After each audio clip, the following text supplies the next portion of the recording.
Paramedical hub channel में आप सभी बच्चों का स्वागत है। जैसा कि आप लोगों को पता है, हम यहाँ मेडिकल यानी जो एमबीबीएस स्टूडेंट हैं और पैरामेडिकल हैं उन सभी की तैयारी यहाँ करा रहे हैं। जो जनरल हेमेटोलॉजी है उसको हम शुरू किए हैं। लगभग सभी सब्जेक्ट की यहाँ शुरुआत होगी, ठीक है। तो हमने पिछले क्लास में क्या देखा था? हमने पिछले क्लास में आप लोगों को बताया था, फंक्शन ऑफ ब्लड के बारे में पढ़ा था और कहा था ब्लड के बहुत सारे मल्टीपल फंक्शन होते हैं। उसमें से हमने कुछ फंक्शन को एक्सप्लेन किया था। कहा था हमने 7 फंक्शन आप लोगों को बताया था। कहा था ब्लड जो है लगभग 7 टाइप के यानी महत्वपूर्ण इंपोर्टेंट रखे गए हैं और 7 में से हमने 3 को बहुत अच्छे तरीके से एक्सप्लेन किया था कि blood act as a nutritive function, blood act as a respiratory function, blood act as a excretory function. आज हम बात करते हैं भाई blood act as a transport function, यानी ब्लड का ट्रांसपोर्ट फंक्शन क्या है। तो चलिए हम शुरू करते हैं। ट्रांसपोर्टेशन फंक्शन क्या होता है? जो लोग पिछला वीडियो नहीं देखे एक बार वीडियो देख लें और ये स्क्रीनशॉट ले लीजिएगा, ठीक है। तो चलिए आज जो हम लोग बात करना है ट्रांसपोर्ट फंक्शन ऑफ ब्लड के बारे में। हम शुरू करते हैं कि ट्रांसपोर्ट फंक्शन ऑफ ब्लड क्या है, ठीक है। तो सबसे पहले आज हम लोगों को जानना है कि भाई 4 नंबर पे हमने कहा था ट्रांसपोर्ट फंक्शन ऑफ ब्लड, कि ट्रांसपोर्ट फंक्शन ऑफ ब्लड। भाई जैसा कि शब्द से आप लोगों को जाहिर हो रहा है कि ट्रांसपोर्ट का मतलब होता है एक जगह से दूसरी जगह जाना, यानी ट्रेवल करना, यात्रा करना। यानी ट्रांसपोर्ट का मतलब होता है परिवहन और परिवहन का मतलब होता है यात्रा। कोई भी वस्तु हो एक जगह से दूसरी जगह ले जाना ट्रांसपोर्ट कहलाता है। क्लियर है? तो ट्रांसपोर्ट फंक्शन में हम सबसे मोस्ट इंपोर्टेंट की चर्चा करेंगे। किसकी चर्चा करेंगे? आपको हार्मोन एंड एंजाइम की चर्चा करेंगे। पता है हार्मोन एंड एंजाइम ये क्या है? 2 जो है आपके पास चीजें हैं जो ब्लड में पाई जाती है और एक जगह से दूसरी जगह ट्रांसपोर्ट किया जाता है। देखो, मैं अगर बात करूं आपसे, हार्मोन भी ग्लैंड से सिक्रीट होता है और एंजाइम भी ग्लैंड से सिक्रीट होता है। जिस ग्लैंड से हार्मोन सिक्रीट होता है उस ग्लैंड को हम इंडोक्राइन ग्लैंड बोलते हैं। क्या बोलते हैं? जिस ग्लैंड से हार्मोन सिक्रीट होगा उसको इंडोक्राइन ग्लैंड बोलते हैं। क्या बोलते हैं बाबू? Endocrine gland. और जिस ग्लैंड से एंजाइम सिक्रीट होता है उसको हम एक्सोक्राइन ग्लैंड बोलते हैं। क्या बोलते हैं बाबू? Exocrine gland. ये बात आप लोगों को शायद पता हो। क्लियर? अब आपको पता है कि ग्लैंड जहां भी दिखे आपके दिमाग में ये चीज आना चाहिए कि ग्लैंड है तो वहां सिक्रीशन जरूर होगा, कुछ ना कुछ अपने अंदर से सिक्रीट करेगा, सिक्रीशन जरूर होगा। और सिक्रीशन या तो हार्मोन हो सकता है या एंजाइम हो सकता है। अब वो सिक्रीट तो हो गया, लेकिन एक जगह है और उस जगह से टारगेट सेल के पास जाना है। जैसे थायराइड ग्लैंड से सिक्रीट होता है, लेकिन उसको पूरे ऑल ओवर टिश्यू के पास पहुंचाना है। तो पहुंचाने का काम कौन करेगा? तो ब्लड करेगा। ब्लड ही वो माध्यम है जो पूरे बॉडी में जहां भी चीज आप न्यूट्रिएंट्स लेते हो या हार्मोन हो या एंजाइम हो या कोई भी चीज हो एक जगह से दूसरी जगह ले जाने का काम ब्लड का होता है। तो आपको पता चल गया कि मान लो हार्मोन हो या एंजाइम हो, इसको कहां पहुंचाना है? तो ट्रांसपोर्ट करके, यानी ट्रांसपोर्ट करता है और ट्रांसपोर्ट करके टारगेट सेल के पास पहुंचाना है। टारगेट सेल का मतलब यह है कि इसका बॉडी में बहुत सारे सेल हैं, जिस सेल्स की जरूरत है और जो सेल्स उससे संबंधित है, उस चीज से संबंधित है, उसी के पास पहुंचाएगा। क्लियर है? बहुत सारे हार्मोन हैं, लेकिन अलग अलग उनका काम है और उन सभी को उस जगह ले जाके पहुंचा देना है। किसके माध्यम से? ब्लड के माध्यम से। न्यूट्रिएंट्स के बारे में भी आप देखते हैं कि जैसे आप कोई भी दवा यानी दवा खाते हैं, मेडिसिन खाते हैं, तो मुंह में खाते हैं और पैर में जो है इन्फेक्शन रहता है, ठीक हो जाता है। कैसे ठीक होता है? क्योंकि हमारे बॉडी के अंदर वो सारी मेडिसिन जो है एब्जॉर्ब होके ब्लड में आती है और ब्लड के माध्यम से जो है उस टिश्यू के एरिया में जाके एंटीबायोटिक की तरह वर्क करती है। अगर एंटीबायोटिक खाए मेडिसिन की तरह वर्क करती है और वो हमारा प्रॉब्लम क्या है, ठीक हो जाता है। अगर वो वहां एक जगह से दूसरी जगह ट्रेवल नहीं करती तो वो ठीक होने के चांसेस नहीं थे। ठीक है, तो आपको समझ में आया होगा transporting function of blood. Next function की अगर मैं बात करूं आपसे तो नेक्स्ट फंक्शन है 5वें नंबर पे हमने कहा कि भाई प्रोटेक्टिव या डिफेंसिव फंक्शन ऑफ ब्लड। 5वें नंबर पे हम बात करेंगे क्या है, प्रोटेक्टिव या डिफेंसिव फंक्शन ऑफ ब्लड।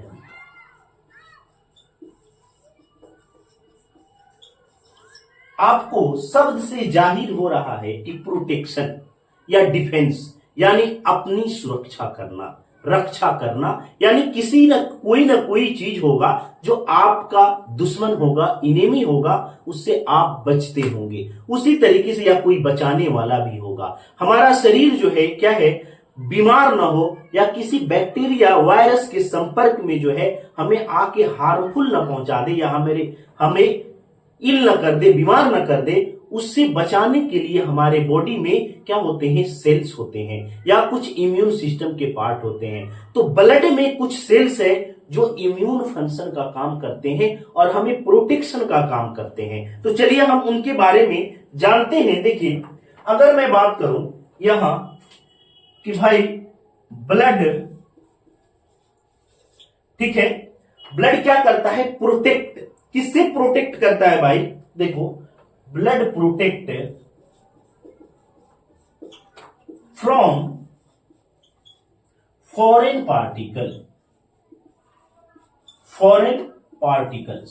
अभी फॉरेन पार्टिकल्स क्या है, अब फॉरेन पार्टिकल से प्रोटेक्ट कर रहा है। अभी फॉरेन पार्टिकल हमारे लिए क्या है, हार्मफुल है, हमें नुकसान पहुंचाते हैं और इससे प्रोटेक्शन का काम क्या है, हमारे ब्लड का भी है। तो अब कैसे आपको फॉरेन पार्टिकल क्या है, तो आपको पैथोजेन है, पैथोजेन क्या है, आपको बीमारी कॉज करते हैं। जैसे पैथोजेन में क्या आ गया, बैक्टीरिया आ गया, बैक्टीरिया, वायरस, फंगस, पैरासाइट, ये सभी क्या है, आपको फॉरेन पार्टिकल से और पैथोजेन से एक्चुअली, ठीक है, इटीसी। नेक्स्ट अगर मैं बात करूं फॉरेन बॉडी में तो टॉक्सिन्स भी हैं। टॉक्सिन्स भी क्या करते हैं, हमें नुकसान पहुंचाते हैं, हमें प्रॉब्लम क्रिएट करते हैं। तो टॉक्सिन्स भी क्या है, टॉक्सिन्स कोई ना कोई सब्सटेंस, केमिकल सब्सटेंस से हमें नुकसान पहुंचा रहा है, इसे भी प्रोटेक्ट करना काम है। कुछ एलर्जन है जो हमारे शरीर में क्या है, एलर्जी का काम करते हैं, एलर्जन। अब उस एलर्जन को रोकने के लिए एलर्जिक रिएक्शन होता है। जैसे बाहर एनवायरनमेंट में धूल कण उड़ रहे हैं और वो आके हमारे बॉडी में एंटर कर रहे हैं, उससे भी हमें बचाने का काम, प्रोटेक्शन का काम ब्लड का है। अब कैसे करता है, देखो, अगर मैं बात करूं, आपको पता है, पहले से जानकारी है कि ब्लड जो है दो चीजों से मिलकर बना है, ब्लड सेल और प्लाज्मा। किससे बना है, ब्लड सेल और प्लाज्मा। आपको पहले से जानकारी है, ब्लड सेल में जो है 3 टाइप के सेल होते हैं। एक को बोला जाता है आरबीसी यानी रेड ब्लड सेल, दूसरी को बोला जाता है डब्ल्यूबीसी, क्या है बाबू, WBC white blood cell. Next तीसरा है प्लेटलेट, क्या है बाबू, प्लेटलेट। 3 टाइप के सेल्स होते हैं जिसमें से डब्ल्यूबीसी क्या करता है, प्रोटेक्शन का काम करता है। डब्ल्यूबीसी सेल्स का ही काम है प्रोटेक्शन करना और ये 5 टाइप का होता है। कितने टाइप का होता है, 5 टाइप का। अब इसमें से 5 टाइप की अगर मैं बात करता हूं, 5 टाइप के कौन कौन से होते हैं, तो आपको मैं यहां लिखूं भाई, न्यूट्रोफिल, ये क्या है, एक डब्ल्यूबीसी व्हाइट ब्लड सेल है, न्यूट्रोफिल। अगर मैं बात करूं इस्नोफिल, अगर मैं बात करूं आपसे बेसोफिल, क्या है, ये 3 टाइप हो गए। और ये तीनों क्या है, तीनों एक्चुअली आपको नजर आएगा कि ये तीनों जो है ग्रेनुलोसाइट है, यानी इसके अंदर ग्रेनुल प्रेजेंट होते हैं। ठीक है, इसके बारे में हम विशेष चर्चा करेंगे। नेक्स्ट अगर मैं आपसे बात करूं भाई, दो और कौन कौन से सेल हैं, तो लिम्फोसाइट है चौथा। अगर मैं पांचवा आपसे बात करूं तो मोनोसाइट है। अब ये 5 सेल हमारे बॉडी में हैं जो WBC के हैं और सभी प्रोटेक्शन का काम करते हैं। सभी का अलग अलग प्रोटेक्शन का मेथड है। जैसे आप जो है जिस देश में रहते हैं उसके बॉर्डर की सुरक्षा के लिए अलग अलग सैनिक तैनात है। पानी में युद्ध करने के लिए जो है नेवी है, हवा में युद्ध करने के लिए जो है एयरफोर्स है, बॉर्डर यानी जमीनी सुरक्षा के लिए जो है BSF के जवान हैं। तो बहुत सारे जो है हमारे बॉडी में भी उसी तरीके से जो है अलग अलग चीज से या अलग अलग मेथड से हमें सुरक्षा प्रदान करते हैं। सभी को हम देखेंगे, एक बार आप स्क्रीनशॉट ले लीजिए कैसे सुरक्षा प्रदान करते हैं, इसके बारे में भी हम चर्चा करेंगे। ठीक है, देखिए अगर मैं आपसे बात करूं, मैंने बता दिया कि ये चीजें होती है, थोड़ा सा मैं इरेज कर रहा हूं कि blood act as a protective function कर रहा है, तो कैसे कर रहा है इसके बारे में भी हम चर्चा करेंगे। देखो आपको जैसे मैं 2 सेल बता रहा हूं, एक न्यूट्रोफिल, क्या है न्यूट्रोफिल, और एक मोनोसाइट साइट। दोनों क्या करता है, फैगोसाइटोसिस करता है। क्या करता है, फैगोसाइटोसिस। फैगोसाइटोसिस का मतलब क्या है भैया, फैगोसाइटोसिस का मतलब यह होता है कि कोई भी दुश्मन या फॉरेन पार्टिकल, चाहे बैक्टीरिया हो, वायरस हो, टॉक्सिन्स हो, वो क्या करता है, जैसे ये न्यूट्रोफिल या मोनोसाइट क्या करते हैं, देखते हैं उसको इनगल्फ कर जाते हैं। क्या करते हैं, इनगल्फ दी फॉरेन पार्टिकल्स को इनगल्फ कर जाते हैं, निगल जाते हैं। इनगल्फ मतलब निगलना, निगल जाते हैं। इनका ये तरीका है, दुश्मन को देखे और दुश्मन को निगल गए, खा गए। नेक्स्ट अगर मैं बात करता हूं, और भी बहुत सारे जो है हमारे बॉडी में सेल है, जैसे मैं बात करूं एस्नोफिल। एस्नोफिल कैसे काम करता है, तो एस्नोफिल क्या करता है, एस्नोफिल के बारे में समझना जरूरी है कि क्या करता है। इसका जो काम है, जैसे मान ले हमारे बॉडी में टॉक्सिन, कोई भी टॉक्सिन एंटर कर रहा है, एलर्जन एंटर कर रहा है, पोलन ग्रेन्स एंटर कर रहा है जो हमें एलर्जिक रिएक्शन करवाता है, क्या करते हैं, सबसे पहले डिटॉक्सिफिकेशन का काम करते हैं। डिटॉक्सिफिकेशन यानी जो अगर कोई भी पदार्थ जो है टॉक्सिक है उसको डिटॉक्सिफिकेशन का काम करते हैं। नेक्स्ट अगर मैं बात करूं, डिसइंटीग्रेशन का काम करते हैं। डिसइंटीग्रेशन का मतलब यह होता है कि कोई भी केमिकल या फॉरेन बॉडी हो या प्रोटीन हो, उनको क्या करना है, तोड़ देना है, ब्रेक डाउन कर देना है। इनके पास क्या है, एस्नोफिल के पास वो एंजाइम होते हैं ब्रेक डाउन करने के लिए। नेक्स्ट अगर मैं बात करूं, रिमूवल का काम करता है। 3 जो है रिमूवल। अब किसका, ये तीनों चीज किसका होता है, तो तीनों चीज आपको देखने को मिलेगा जो फॉरेन यानी फॉरेन प्रोटीन होगा। क्या होगा, फॉरेन प्रोटीन। फॉरेन प्रोटीन अगर आएगा, हमारे बॉडी के यूज वाला प्रोटीन नहीं होगा, हार्मफुल पहुंचाने वाला प्रोटीन होगा, यानी हमें नुकसान पहुंचाने वाला प्रोटीन होगा। ये क्या करते हैं भैया, उसको डिटॉक्सिफिकेशन, यानी अगर टॉक्सिक होगा तो सबसे पहला काम करेंगे उसको अनटॉक्सिक बना देंगे। डिसइंटीग्रेशन का मतलब है उसको तोड़ देंगे। नेक्स्ट अगर मैं बात करूं तो रिमूवल का मतलब है उसको शरीर से बाहर निकाल देंगे। इस पैमाने पर ये काम करते हैं। नेक्स्ट अगर मैं आपसे और भी बात करूं कि और किस पैमाने पे अगर काम करते हैं, तो नेक्स्ट और भी सेल्स हैं, जैसे यही क्या करता है, एलर्जिक रिएक्शन भी करता है। एलर्जिक रिएक्शन के साथ पैरासाइटिक इन्फेक्शन, एंटी पैरासाइटिक काम करता है।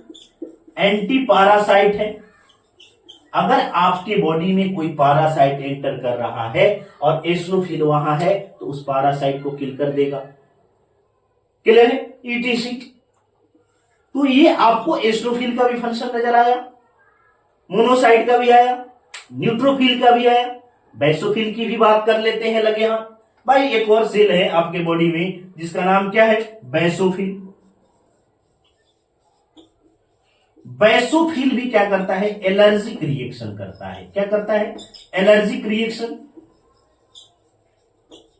या अगर मैं बोलूं एक्यूट एक्यूट मतलब जैसे आपके बॉडी ने फॉरेन पार्टिकल एंटर किया, बेसोफिल रिएक्ट करके हाइपर सेंसिटिविटी रिएक्शन करता है। एक्यूट हाइपर सेंसिटिविटी रिएक्शन, अगर मैं बोलूं acute HS hyper sensitivity reaction,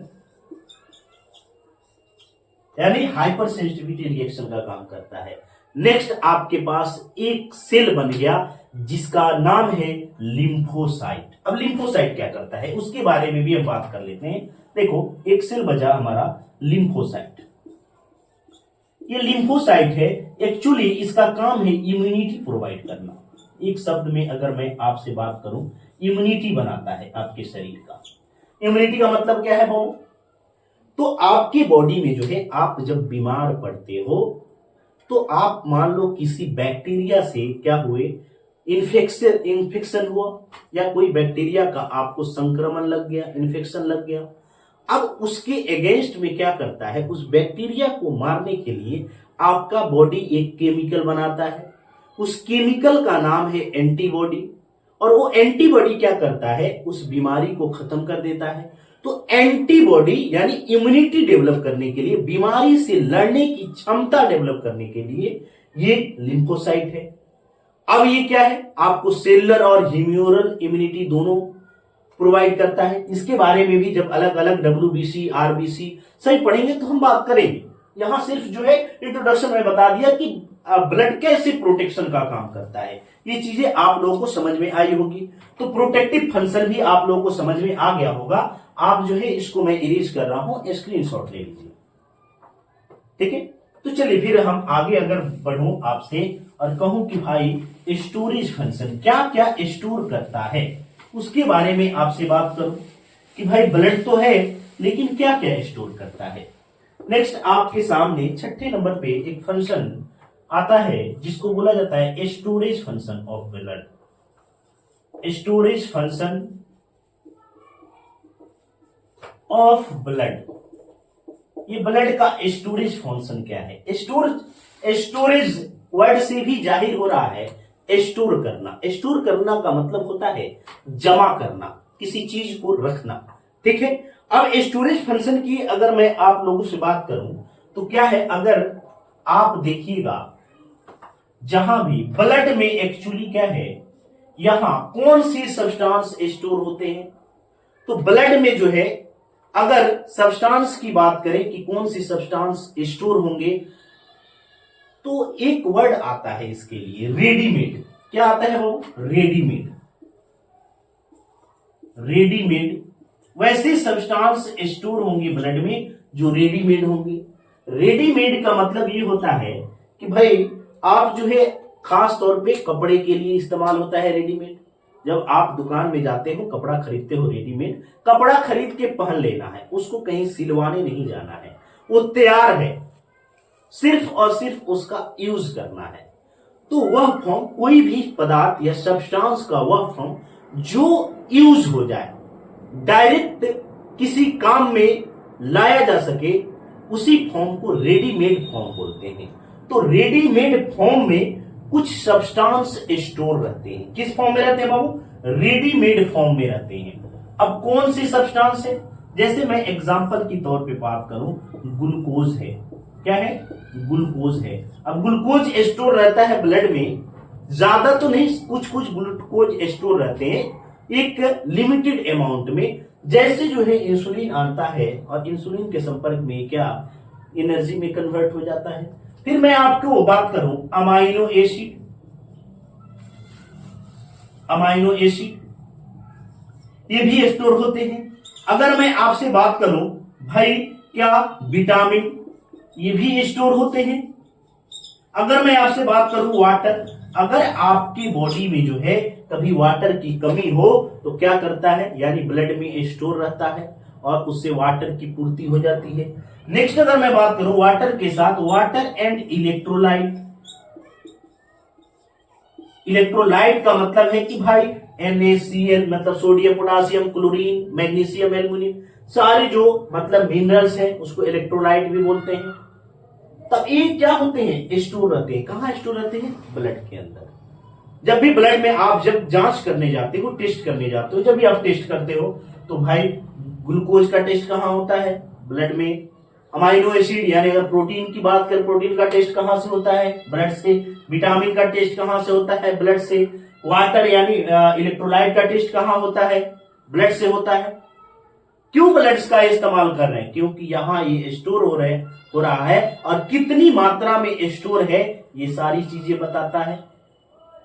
तो आपको समझ में आया होगा स्टोरेज फंक्शन ऑफ ब्लड। अब नेक्स्ट मैं बात करता हूं लास्ट फंक्शन। आप लोग जो है एक बार इसको क्या कीजिएगा, क्या बोलते हैं, मैं इसको 7 नंबर पे ये पे फंक्शन में एक्सप्लेन करता हूं। Homeostasis function of blood. क्या है? Homeostasis function of blood.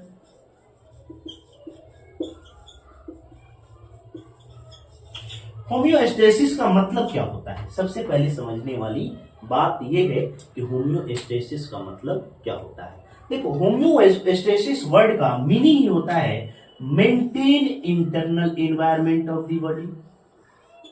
Maintain internal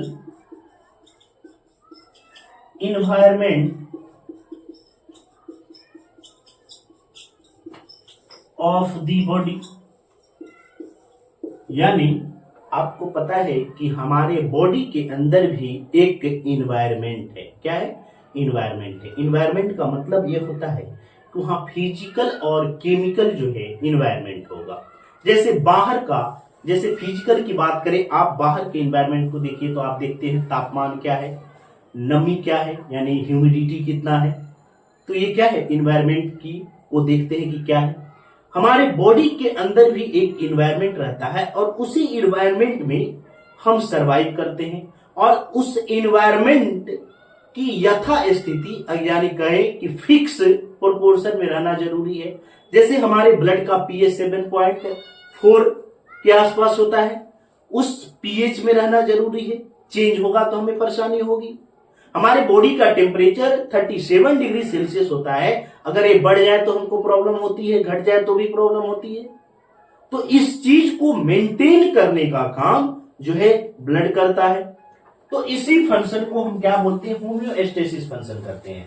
अब होम्योस्टेसिस में मैं थोड़ा सा आप लोगों को एक्सप्लेन कर दूं क्या क्या चीजें मेंटेन करने की बात आती है। भाई मेंटेन करने की बात अगर आएगी तो भाई बॉडी के अंदर acid base balance, acid base balance. हमारे बॉडी को ना एसिडिक बनाना है ना बेसिक बनाना है। जिस पीएच पे हमारा बॉडी सरवाइव कर रहा है उस पीएच पे रहना चाहिए। बॉडी के अंदर जितने भी फ्लूइड है वो, अगर आपसे मैं बात करूं वाटर बैलेंस या वाटर एंड इलेक्ट्रोलाइट बैलेंस, इसका क्या मतलब है? आपकी बॉडी के अंदर क्या रहना चाहिए? वाटर जितनी मात्रा में रहनी चाहिए, जितनी आवश्यकता है उतनी जरूरी है। अगर पानी की कमी होती है तो आपका जो है टंग सूखने लगता है, पानी की कमी होगी तो आपका सलाइवा कम बनेगा, पानी की कमी होगी तो एक्सक्रीटोरी फंक्शन गड़बड़ होगा। तो सारी चीजें होती है। इलेक्ट्रोलाइट अगर आपका कम होगा तो आपके बॉडी में स्वेलिंग आ सकती है। इलेक्ट्रोलाइट कम होगा तो आपका जो है मेंट यानी न्यूरल जो है प्रॉब्लम हो सकता है।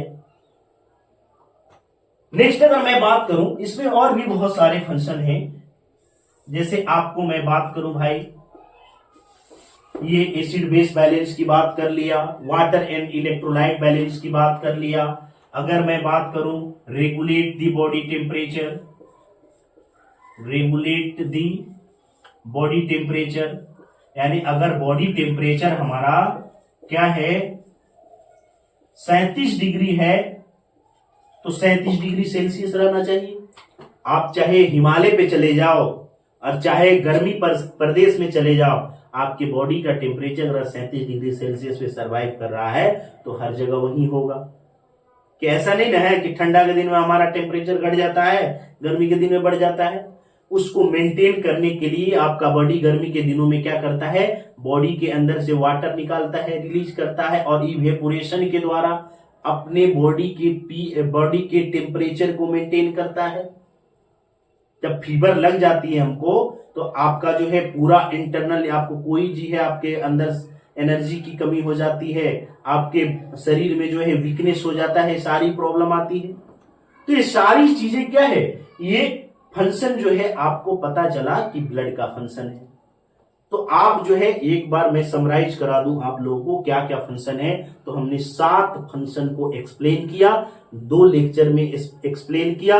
सबसे पहला फंक्शन हमने देखा कि blood act as a nutritive function, दूसरा फंक्शन देखा रेस्पिरेटरी फंक्शन, तीसरा फंक्शन देखा एक्सक्रीटोरी फंक्शन, चौथा फंक्शन देखा ट्रांसपोर्टिंग फंक्शन, पांचवा फंक्शन देखा प्रोटेक्टिव या डिफेंसिंग फंक्शन, छठा हमने देखा स्टोरेज फंक्शन, सातवां देखा होम्योस्टेसिस फंक्शन ऑफ ब्लड। आज का लेक्चर जो है यही हम समाप्त करते हैं। फंक्शन ऑफ ब्लड जो है समाप्त हो गया। बहुत डिटेल में हमने इसको पढ़ा। जो है आप लोगों को अगर वीडियो हमारी अच्छी लगे तो आप लोग लाइक, शेयर और सब्सक्राइब जरूर कीजिएगा। ठीक है, फिर मैं नेक्स्ट वीडियो में आप लोग के सामने प्रस्तुत होऊंगा और अगला वीडियो जो है आपको मिलेगा, जल्द ही आपके सामने आ जाएगा। ठीक है, चलिए धन्यवाद।